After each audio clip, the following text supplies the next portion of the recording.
귀한 찬양 너무 감사합니다. 오늘 저와 여러분에게 주시는 하나님의 말씀은 민수기 16장 말씀입니다. 근데 민수기 16장 말씀을 나누기 전에 이제 그 이전에 어떤 일이 있었는가를 한번 보는 것이 좋을 것 같습니다.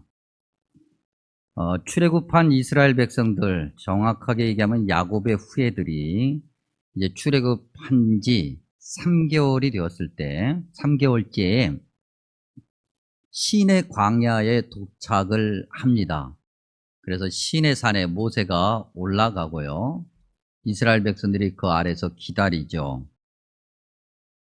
출애굽기 19장 1절에서 민수기 10장 11절까지 긴 내용이죠.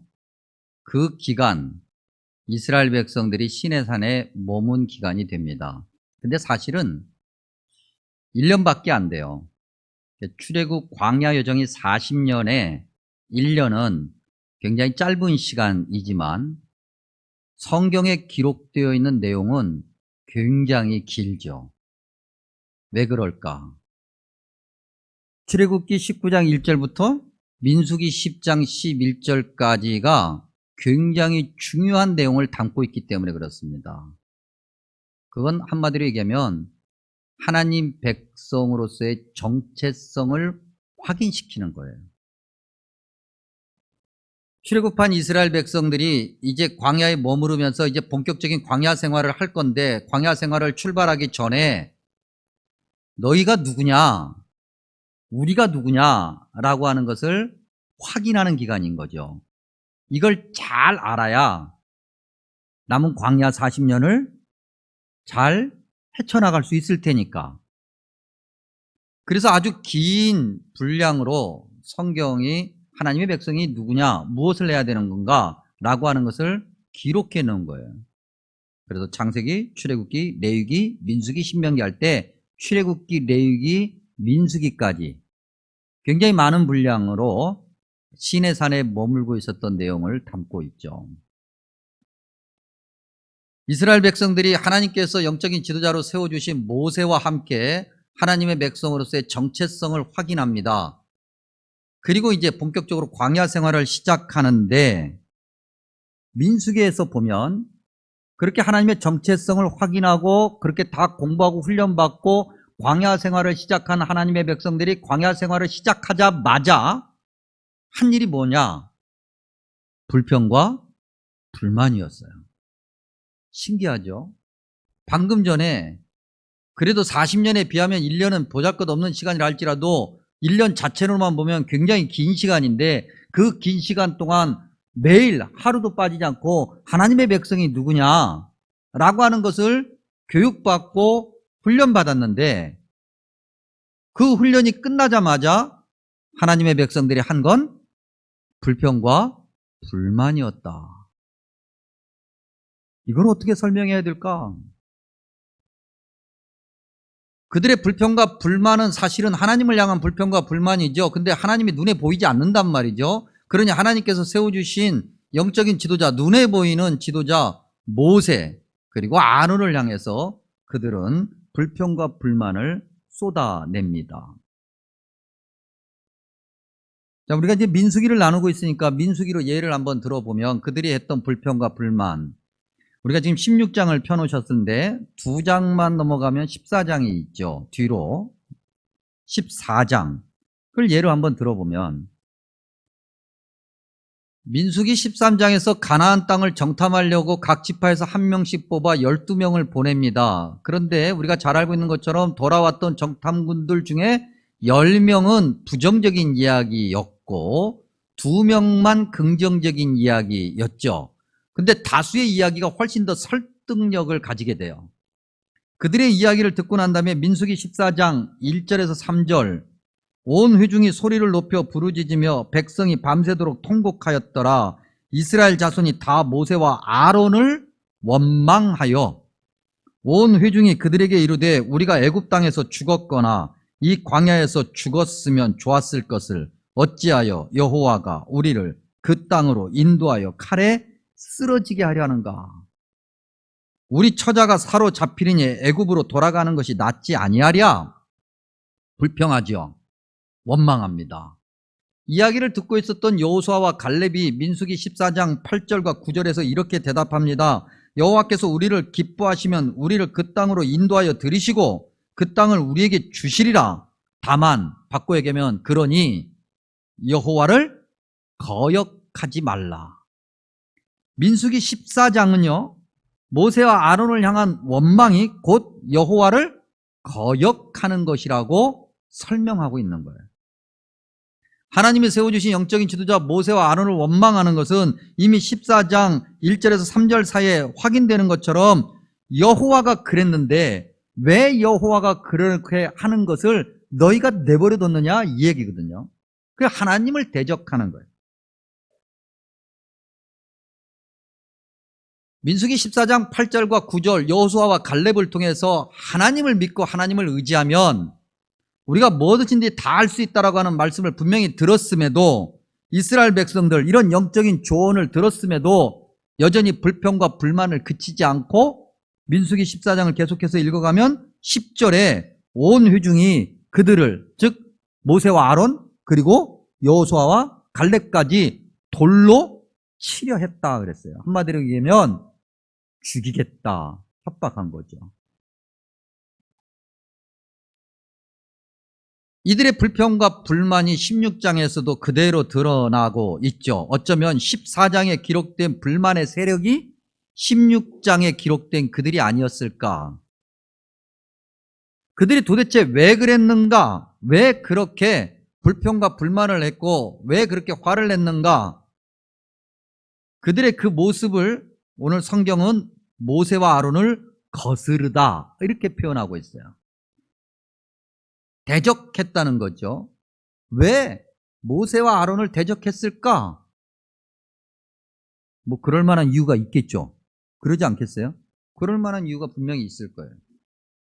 그럴 만한 이유가 뭘까? 일단 한번 상상을 해보면 성경 전체에 기록되어 있는 모세 이야기와 그 다음에 광야 40년의 이야기를 놓고 봤을 때 그들이 모세를 그렇게 대적했던 이유 아마도 이런 것이 아닐까? 모세의 그 성질 말이죠. 모세의 성질이 보통이 아니었잖아요. 그가 40대 젊은 나이에 애굽의 경비병을 때려 죽였다 그랬어요. 그냥 죽인 게 아니고 때려 죽였으니 한 대 때려서 죽었을 것 같지는 않아. 몇 대를 때려야 죽을 거란 말이죠. 그러면 그럴 때 때릴 때 모세의 마음은 온유한 마음이었을까? 때리면 죽을 거야, 때리면 죽을 거야 이렇게 때리지는 않았을 것 같아.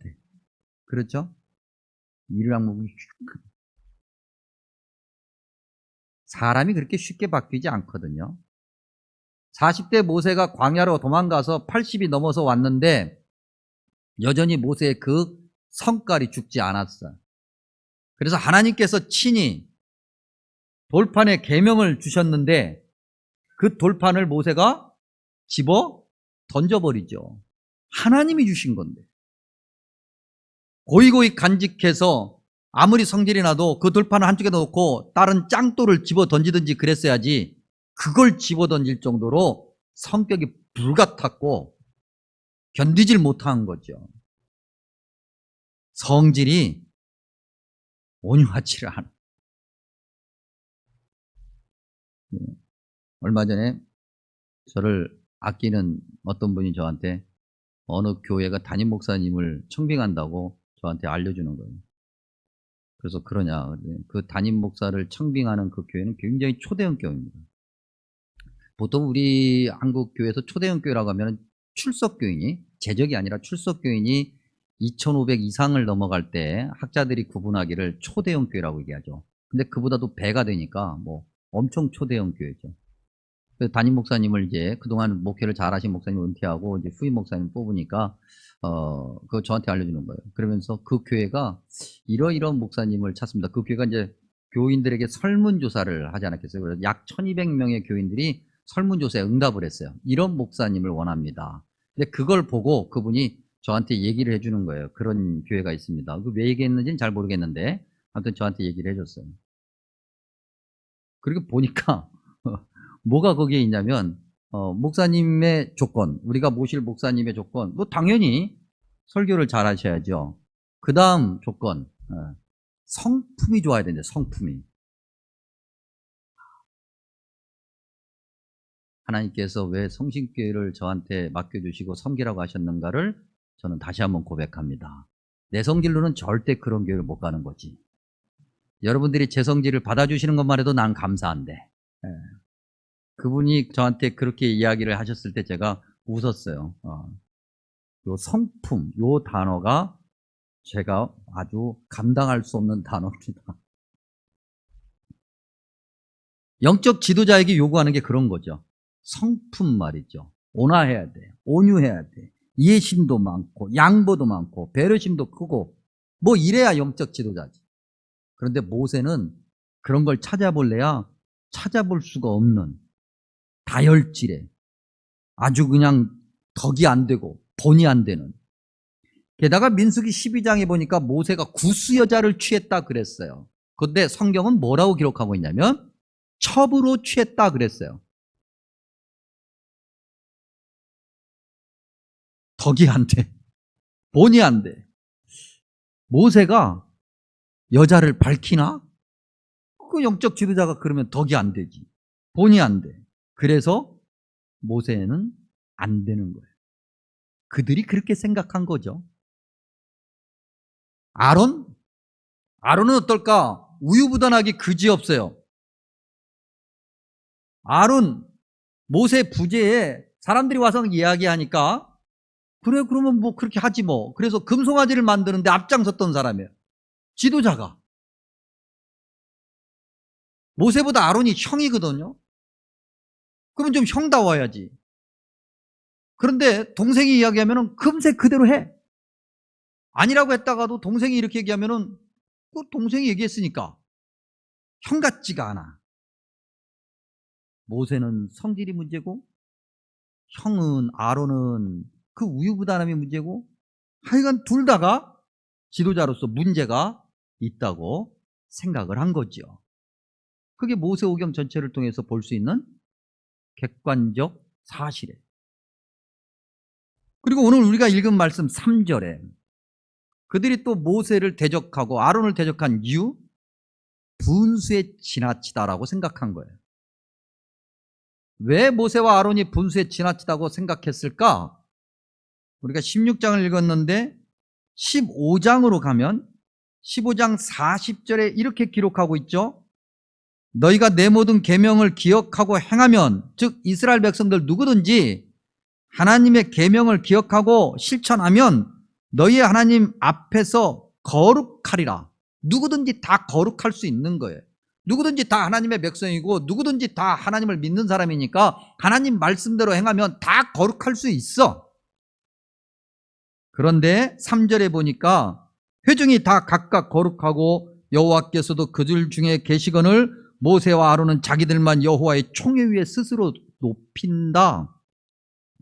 우리가 다 거룩할 수 있는데, 다 거룩한데, 그럴 만한 자격이 있는데 너희들이 뭐라고? 너희나 나나? 너희가 뭐라고 스스로 너희를 높여서 너희가 우리보다 조금 더 거룩하고 조금 더 높은 사람인 것처럼 왜 그렇게 행동하느냐? 교만하기 그지없다. 그런 거죠. 독재자나 마찬가지야. 옛날 왕정 시절로 이야기하면 절대 군주나 하는 일을 하고 있다는 거예요. 그래서 싫어. 마음에 안 들어. 16장 12절에서 14절 한번 보지요. 모세가 엘리압의 아들 다단과 아비람을 부르러 사람을 보냈더니 그들이 이르되 우리는 올라가지 않겠노라. 내가 우리를 적과 꿀이 흐르는 땅에서 이끌어내어 광야에서 죽이려 함이 어찌 작은 일이기에 오히려 스스로 우리 위에 왕이 되려 하느냐. 이뿐 아니라 내가 우리를 적과 꿀이 흐르는 땅으로 인도하여 드리지도 아니하고 밭도 포도원도 우리에게 기업으로 주지 아니하니 내가 이 사람들의 눈을 빼려느냐. 우리는 올라가지 아니하겠노라. 이미 결정한 거예요. 이미 모세와 아론은 이런 사람이라고 결정한 거예요. 그러니 우리가 그의 말을 따를 이유도 없고 모세와 아론이 한 일은 이런 거다. 그래서 지도자의 자격이 없으니 우리가 따를 필요가 없는 거죠. 그들은 그렇게 생각한 거예요. 그렇죠. 모세와 아론이 완벽한 사람들은 아니잖아요. 부족해요. 연약해요. 인간적인 결함도 많아. 그러면 우리가 이제 살펴봐야 돼요. 모세와 아론을 향해서 불평을 쏟아냈던 그들은 누구인가? 오늘 성경에 보니까 맨 먼저 고라가 등장합니다. 이 고라가 사실은 불평을 품은 자들의 리더 자격이거든요. 이 고라를 뭐라고 설명하고 있냐면 레위의 증손 고앗의 손자 이스하르 아들이라 굉장히 구체적으로 얘기하고 있어요. 그러니까 고라라고 하는 이 사람이 속해 있는 지파는 레위 지파예요. 레위 지파는 어떤 사람들입니까? 성막의 모든 일을 주관하는 지파예요. 즉 성스러운 지파예요.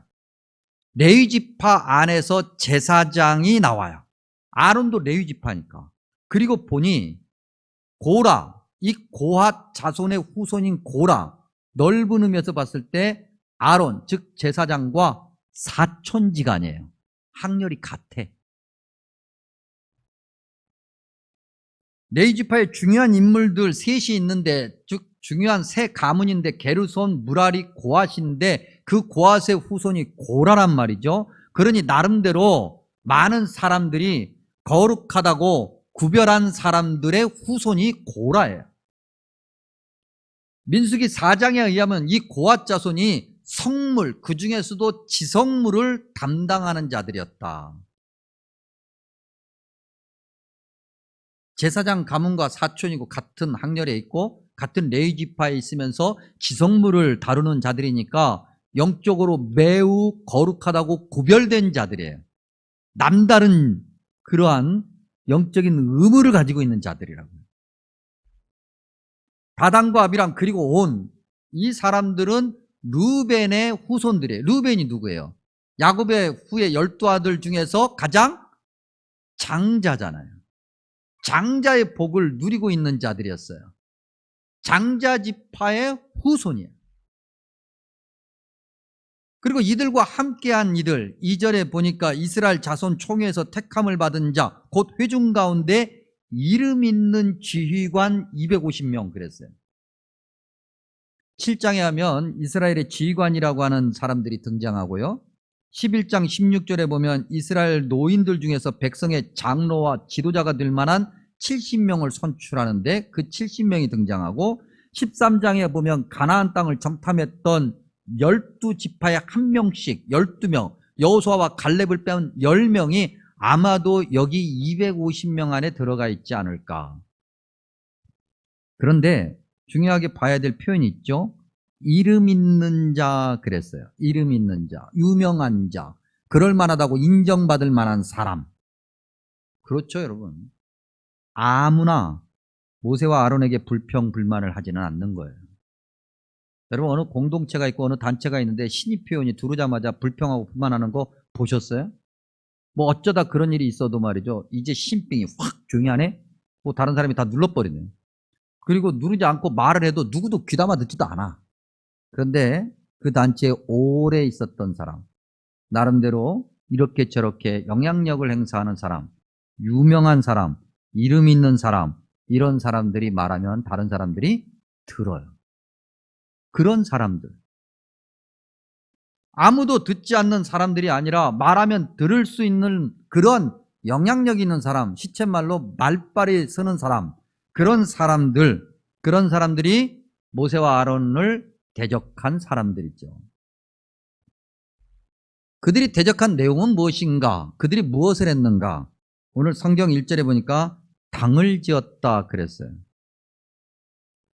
끼리끼리 우리가 연약하다 보니까 마음에 드는 사람, 손발이 잘 맞는 사람 있을 수 있어요.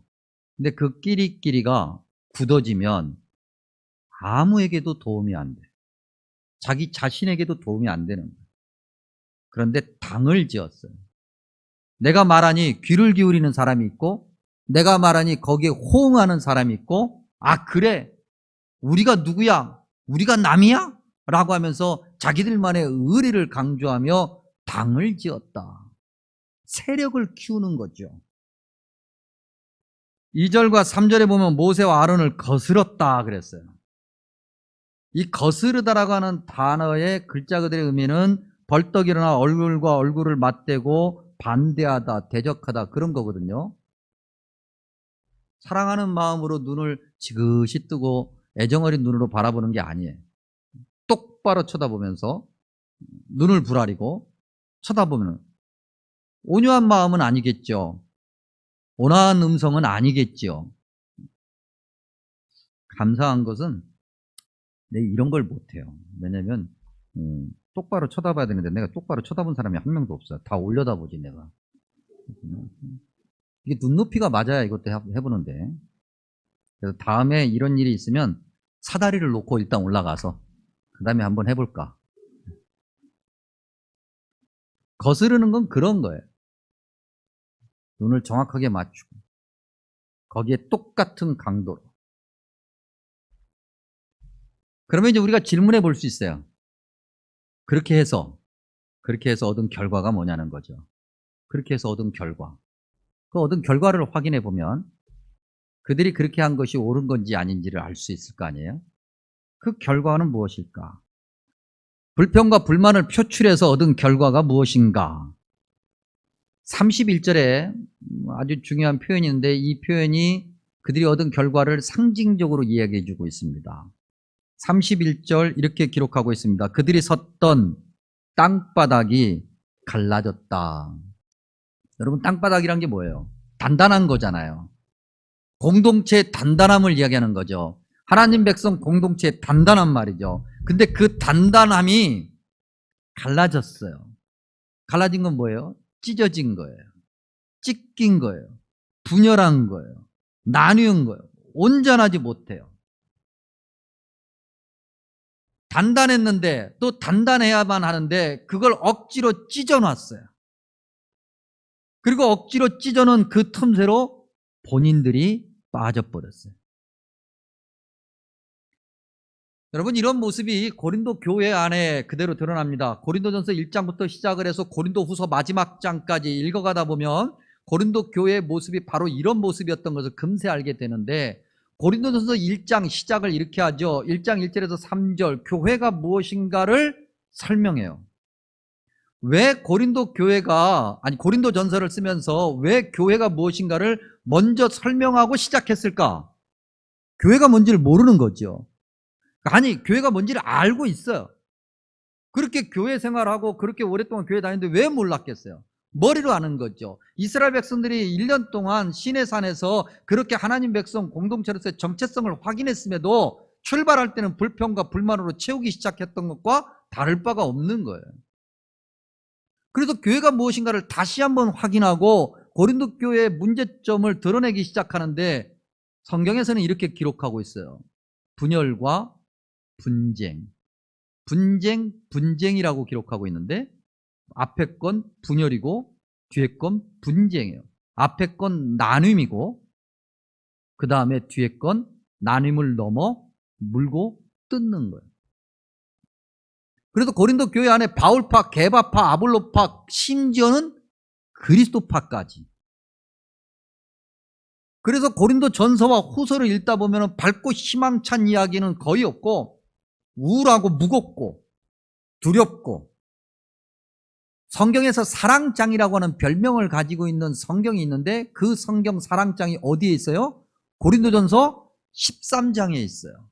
사실 13장의 사랑은이라고 얘기하지만 12장, 13장, 14장이 사랑을 강조하는 전체 내용이에요. 왜 고린도 전서에, 디모데서에 넣어도 되고 갈라디아서에 넣어도 되고, 그런데 왜 고린도 서신에 그 사랑장을 넣었을까? 고린도 교회의 문제점을 확인시키고 있는 거죠. 땅바닥이어야 되는데 갈라져. 그리고 거기에 다 들어가 버려요. 그렇게 불평과 불만을 일삼았던 그들이 얻은 결과, 그들이 만들어낸 결과가 무엇인가? 굉장히 옳았고 설득력이 있었고 그래서 많은 사람들이 호응했고 자기들의 뜻이 이루어질 줄 알았던 그들의 결과, 그들이 만들어낸 결과, 주목해야 될 표현이 한 곳이 더 있는데 27절에 무리가 고라와 다단과 아비람의 장막 사방을 떠나고 다단과 아비람은 그들의 처자와 유아들과 함께 나와서 자기 장막문에 섰다 그랬어요. 그들의 처자와 유아들, 그들의 아내와 장성한 자녀와 심지어는 갓난아기들까지 다 같이 갈라진 땅 틈으로 파묻혀 버리죠. 이건 여러분 저주가 아니에요. 후손이 그걸 보고 그들이 본 대로 자라며 그들도 보고 기억한 대로 행동하는 것에 대한 경고죠. 그래요, 여러분. 영적 공동체에도 이런 것들이 있어요. 좋은 모습으로 그렇게 흘러내려가 많은 사람들이 기뻐하고 감사해야 되는데 그렇지 않은 모습들이 있어요. 그래서 옳다고 생각해서 그렇게 주장하고 그렇게 밀어붙였는데 그 모습이 후손을 이어가며 후손들이 보고 배우고 그렇게 자라가 결국 모두가 함께 불행해지는 그런 결과들이 오늘 교회 공동체 안에도 안타깝지만 존재하죠. 항상 광야에서 불평과 불만을 일삼았던 야곱의 후예들이 결국 그들의 후손에게 보여준 건 그런 거였고 그들의 후손이 그것을 보고 자랐고 결국 그것 때문에 그들도 역시 늘 불평과 불만을 했고 그것 때문에 먼 훗날 아수르의 포로가 되었고 바벨론의 포로가 되었고 1948년 이스라엘이라고 하는 국가 체제를 만들기까지 2000년이 넘는 시간 그들은 나라 없는 서러움을 겪었고 근현대사에 큰 어려움이 있을 때마다 그들은 안타까운 희생을 치렀어요. 오늘 우리 교회 공동체는 어떤 모습이어야 되고 한국 교회는 어떤 모습이어야 되는가? 우리는 우리의 후손들에게 무엇을 보여주어야 할까? 우리의 의로움이, 우리의 어떤 정당함이, 우리의 불평과 불만이 의로움으로 포장되어서 사실은 많은 사람들을 더 힘들게 하고 공동체의 올바른 성장을 저해하지는 않는가? 우리의 믿음의 주소를, 저와 여러분의 자리를 재확인해 봐야죠. 이 내용을 기억하고 있는 이스라엘 백성들, 그 후손들이 노래로 믿음의 새로운 고백을 한 곳이 시편 106편과 107편인데 107편 말씀 우리가 한번 나눈 적이 있습니다. 몇 주 전에 그 107편 10절에서 12절 그리고 43절을 읽어드리면 사람이 흑암과 사망의 그늘에 앉으며 공고와 쇠사슬에 매임은 하나님의 말씀을 거역하며 지존자의 뜻을 멸시함이라. 그러므로 그가 고통을 주어 그들의 마음을 겸손하게 하셨으니 그들이 엎드려져도 돕는 자가 없었도다. 지혜 있는 자들은 이러한 일들을 지켜보고 여호와의 인자하심을 깨달으리로다. 아멘. 기도하겠습니다.